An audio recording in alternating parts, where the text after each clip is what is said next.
இன்னைக்கு நாம பார்க்க போறது கொத்தமல்லி சாதம், கோரியண்டர் ரைஸ்.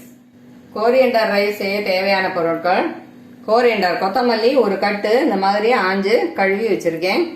ஒரு துண்டு இஞ்சி சின்ன சின்னதாக இந்த மாதிரி நறுக்கி வச்சிருக்கேன். உப்பு, மஞ்சத்தூள், சாம்பார் பொடி, சுண்டைக்காய் அளவு புளி, ஒரு கப்பு சாதம், நல்லெண்ணெய் ஒரு டேபிள் ஸ்பூன், ஒரு ஸ்பூன் கடுகு, பெருங்காயம், கருவேப்பிலை.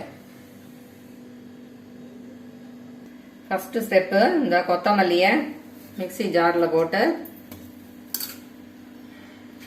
தாளிக்கிறதுக்கு கொஞ்சம் கருவேப்பிலை வச்சு மீதி கருவேப்பிலையும் இதில் சேர்த்துடலாம்.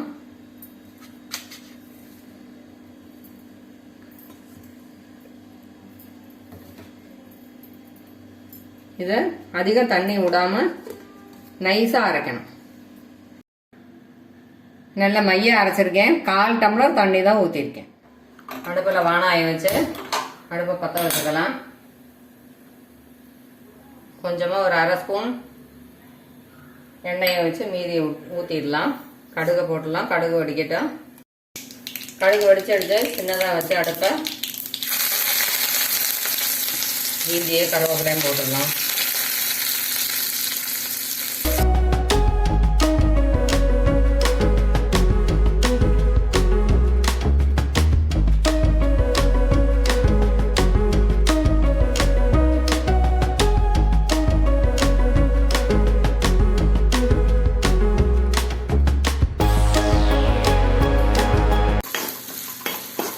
வதங்கினோன்னா அந்த அரைச்சதை ஊற்றிடலாம்.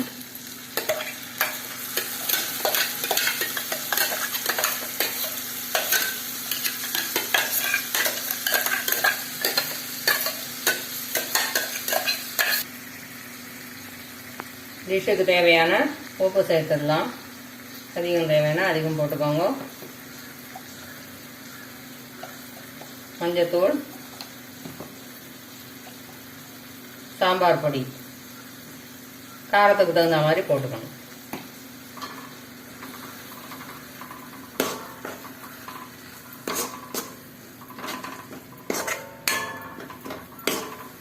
இப்போ மீடியமில் வச்சு கொஞ்சம் வதக்கட்டும்.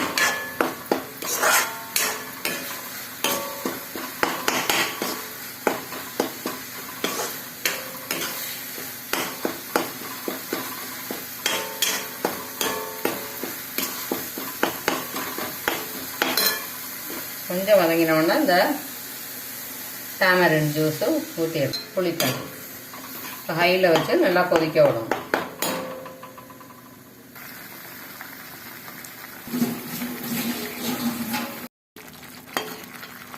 கொஞ்சம் திக்காகிட்டு வருது. நல்லா கொஞ்சம் இன்னும் கொஞ்சம் திக்காகும்.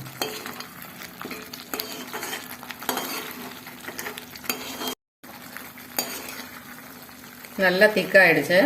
தண்ணி சொட்டல பாருங்க. இந்த ஆஃப் பண்ணிடலாம். இந்த தண்ணி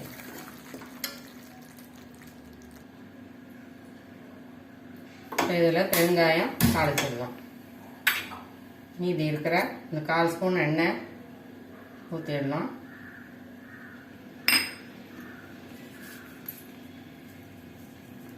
அரை ஸ்பூன் பெருங்காயம் போட்டுடலாம். பெருங்காயம் பொரியட்டும்.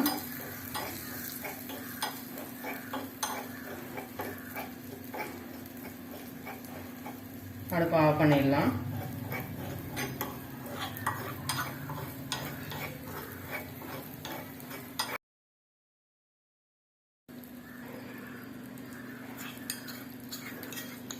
இப்போ இதோட இதை சேர்த்துடலாம் பெருங்காயத்தை.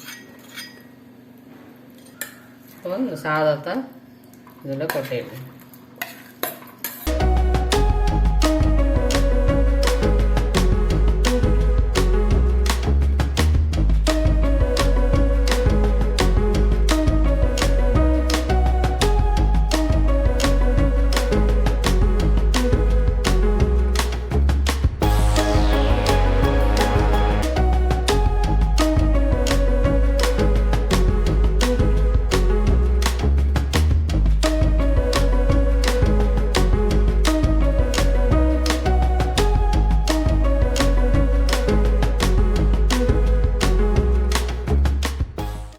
தரோவா கலரி கொடுக்கணும்.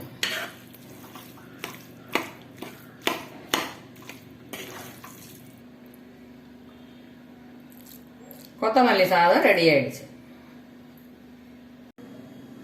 இதையே சில பேர் வெங்காயம் பூண்டு சேர்த்து பண்ணுவாங்க. அப்படி பண்ணும்போது நம்ம கொத்தமல்லி கருவேப்பிலை அந்த இஞ்சி அந்த ஃப்ளேவர் மாறிடும். பிடிச்சவங்க அந்த மாதிரி பண்ணிக்கலாம்.